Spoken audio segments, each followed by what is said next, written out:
Stephen Cassius for Rifle Receiving Association Macklins Gym in Marbella. I'm at McGUIGAN's gym here in Battersea. With me I've got Shane McGUIGAN and world champion Carl Frampton.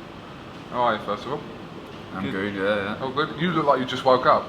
I have. Well, I'm up about an hour. Just a bit tired. Good thing it's half an hour late, so Yeah. got a bit more time to wake up.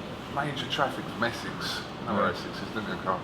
I know where it is, Yeah, never been, but I don't want to go. Not too long ago, obviously, you made your US debut, and obviously you're preparing yourself for whatever fight you're going to be involved in next. But how was that whole experience for you, for the pair of you, really being out there on that? It was strange. It was just different. Obviously, I went out there and it was a big platform for me to look good, and I didn't have a great first round, and I came back and won well, and kind of you take the first round out of the equation, and then it was a comfortable enough fight after that. If I'm being honest, I probably went in a bit overconfident, thinking, we're in the hotel, Gonzalez was in the hotel with us. He was walking around very quiet, head down and stuff, and humble kid and skinny, tall but skinny, and I was thinking, I'm going to smash this lad, and it's the wrong attitude to have, and obviously I think I'll learn from it. But initially after the fight I was very disappointed with how I performed. Watching it back, wasn't one of my best performances, but it was okay after that first round. But it was all different. It was all different to us. We're used to boxing at home and fighting in front of big crowds, and it was 3 o'clock in the day, and it was quiet in there. There wasn't many people. It was a wee bit alien. But these are the things that happen in boxing. You have to be able to cope with them all in different situations, and I got up off my ass and fought on and won. Shane? Well, I just think champions are able to adjust, and he adjusted after the first round. Yeah, he was out of his surrounding, out of his comfort zones. It was weird because we were boxing at the daytime. Normally it's night time. There's not as much time for us to rehydrate and sort of get yourself feeling strong again. But he came through. I thought he's very harsh on himself after the fight. I think he was very negative about it. But and embarrassed, I think. Still, that's why after the first round, But he wasn't hurt. It's like he was 2 flash knockdowns. But I was looking at him, and you can tell when a fighter's hurt when they don't know where they are, or there's none of that. He knew exactly where he was. He just was more embarrassed, and where that come from? Maybe he wasn't fired up for it or whatever, but came through it and showed some unbelievable boxing skills. I remember I was in Manchester, and like I said, everyone was sort of keeping tabs on what was going on in your fight, and it literally went around the whole arena that you'd been put down twice in the first round, and it was like, people hadn't seen the footage obviously to see what kind of knockdowns they were, but obviously it's just a bit. I see in the fight, I remember looking up, it was going into the 11th round, there was a massive screen, and it came up on the screen, big picture of Quigg,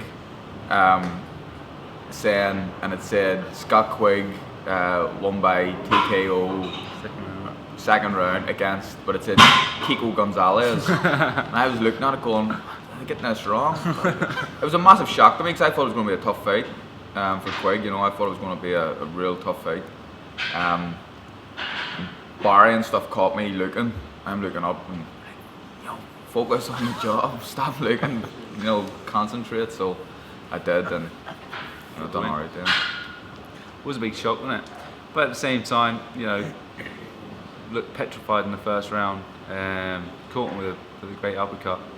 But I believe that Kiko genuinely thought he could beat Scott Quigg, whereas in the second fight, in the first fight against Carl, he thought he could beat him. In the second fight, he was proving to himself, that he's wanted to go the rounds, and he didn't engage. And when you're sat in that middle distance and stuff and just blocking, it's almost like you see these journeymen being able to just coast through the rounds and put their hands up and not fire back. And Kiko was just gun shy against Carl in the second fight, whereas against Quigg, we private messaged him and said, get on this guy, and he jumped on him early and just walked into. I thought he could. Great uppercut. I thought he would.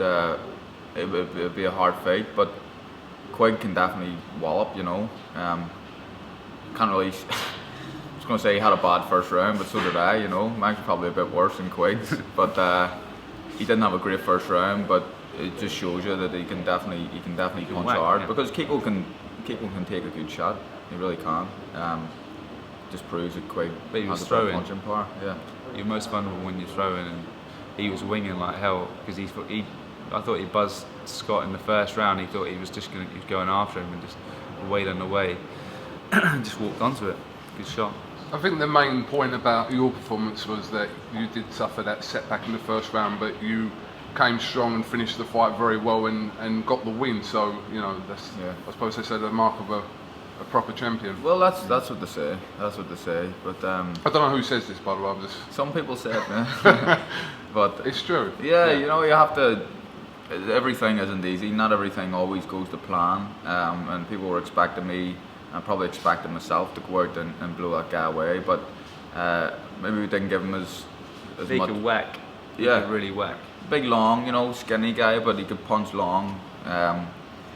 And when he hit you at the end of his shots, you know, he could punch. And he's a better fighter than I give him credit for, and I think everyone else give him credit for. He'll go on again. I reckon he'll win the world title. Big shout, but I reckon he will, because he's only what, 22. 22, I think, yeah. So yeah, I reckon he'll probably maybe go down the bantamweight or even stay there. And I mean the division, you know, Sedge's just won. I'd say he's got a good chance against Sedge if he fights him. Could be a Mexican showdown. We shall see. Talking to Eddie Hearn about a week ago, well, less than a week ago, Mate, Eddie. he said that talks have been had and you're probably more closer to this fight now than it's ever been. From your side, is that the case? Is that true? I would agree with that. Yeah. Still a few obstacles to overcome, but talks have started again, and I would agree that the fight is closer than it's ever been. I don't want to say too much. We're kind of the opposite of what Eddie does, and we don't like to broadcast everything in public. I think, you know, negotiations and deals should be done in private, and that's the way we want to keep it. But I would agree with him there that the fight's closer to being made. You've said on like a few occasions in the past that you would be happy with a 60-40 split in Manchester, but obviously listening around now, is that standpoint changed at all, especially with the Manchester? Would you rather it be in a neutral venue? I prefer a neutral venue, if I'm being honest. I've said that in the past, but that's, you know, it's when you sit down and think about it, I'm still the champion. So, you know, I shouldn't really have to travel to Manchester to Quigg's backyard to fight him. And a neutral venue is one of the things that we want. And I think that He's not going to fight you in Belfast, is he? no, he's not going to fight me in Belfast. Let's be honest. No. Right. And to be honest, I knew that. You know, I knew that neutral venue, I think, is fair. He wants it in Manchester because he wants all the old Ricky Hatton fans to come out of the woodworks and support him and give him that little G up. But it's just not going to happen. I don't think a fight of this magnitude should happen. I think it should definitely be in a neutral venue and not in either one's backyard. Obviously, you're confident of beating Scott Quigg, Yeah. hence you want to take the fight. He's confident of beating you. Did his performance over Kiko Martinez maybe suggest to you that this is a harder fight than what you may have thought first? I would never say it's going to be an easy fight, but you know, things happen in boxing, and he styles make fights. I always knew Quigg could punch. I always knew he could punch, but I believe that I've got the style to beat him and beat him comfortably. It was a short fight with Kiko, but Kiko showed me enough in the first round to believe that, you know, I knew Quigg could punch. I always knew that, and things happen in boxing. You walk on this shot and that could be it, game over. But I believe I always believed, and that doesn't change it from the Kiko fight, that I'm going to beat him. I really believe that. He can't adjust. He does one thing. and you know he rushes, and everything he does is taught, and he's getting better. There's no doubt about that. He's definitely improving under Gallagher, but he's still taught. You know, he's a natural fighter. He's got punching power. He's got boxing ability. He can box in the front foot, box in the back foot. His distance control's there. He boxes at a high level as an amateur. He's learning all the time as a pro. Yeah, he's improving, but he's taught, and I think when people are evenly matched like that, one person's going to shine through, and it's going to be Carl, 100%. Obviously, this has been ongoing for quite some time, and the perception is that obviously the offers have come from the other camp. If you wanted it on your terms, how comes you guys didn't sort of counter their offer and make them one? Well, obviously, more money can be generated from the pay-per-view from Sky. That's the bottom line. But people forget, you know, all these offers and 50-50s and 60-40 to the winner. 60-40 to the winner, first of all, went out the window when Terry Flanagan and Zepeda fought, because anything can happen. That's just a bullshit offer. 50-50's crap because I'm a champion, travelling, although not to his backyard, but to his country. The fight just doesn't make sense. If this fight happens, the IBF have just stated that it's not a unification fight, so it'll be Scott Quigg challenging for my title. So realistically, I'm entitled to 75% of the purse, but we're being fair and we know what we want. We're being very, very generous to them, and I think they're starting to understand that now. And the bottom line is I have options. I really want this fight. I've wanted it. I think I called him out first after I fought Gavin Reed or Yuri Varnin in the 6-for-7 fight in the Ulster Hall when he was British champion, and I've wanted the fight ever since. It's a massive fight. It's a big payday for me, massive payday, biggest I can get, but I can still get big paydays elsewhere, massive paydays. There's talk of unification fights as well. I have options. I really do have options to make a lot of money. What does Quigg do if he doesn't fight me? Does he go and fight his fake mandatory, who I don't even know who it is? He's never had a mandatory in 2 years, so. Danair. Danair, is it? No, but who's Danair? No, he said he was going to fight Danair, and then suddenly that one fell through as well, because apparently he was wanting too much in the split. So where does he go? He's not going to take Sedger. Don't think he'll get that fight anyway. Jamie McDonald, maybe, Wembley fight, 80,000 people. That's a good one,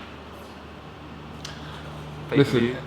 Listen, we all know the fight that not just these fighters want or your teams want. Obviously, the public want it as well. Yeah. So, obviously, a few months ago, there was Eddie Hearn's attempt to sort of force this fight with this Czech tactics, shall we say, on Sky with the £1.5 million. I spoke to you a little bit about it on the phone when I spoke to you from Texas, but just touching back on that now, when you're watching that, is that making you think, oh, 1.5 million, or is it making you think, Or Muppet? No, I was making me think. I was embarrassed for him. It was cringe. I remember I was at home actually watching it on TV, and there was so much smugness. It was like I didn't really want to watch it. From Quigg and Eddie, waving checks around. But I know what this fight's worth, and it's worth more than that. It's massive money. It's huge money. I don't want people to think, who does Frampton think he is, turning 1.5 million down, and then Hearn comes up and says, look at what Leo Santa Cruz and Marius got in their last fights. I think they got $1.5 million each.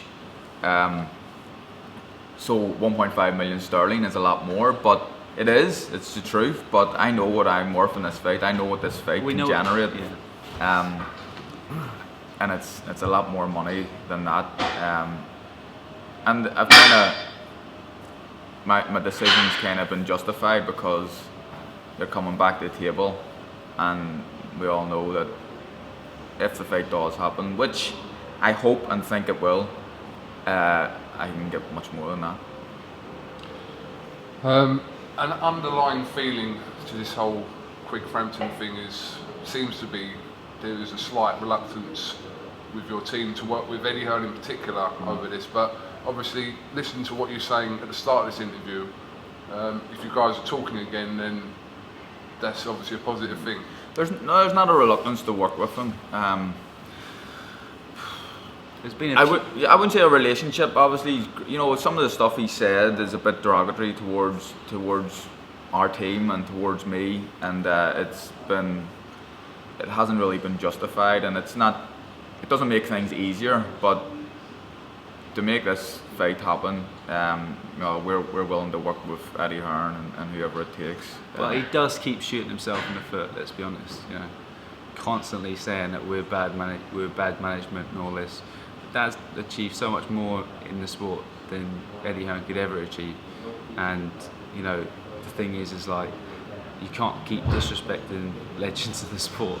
You know, it's like you with Eubank the other day on Twitter. What was that about?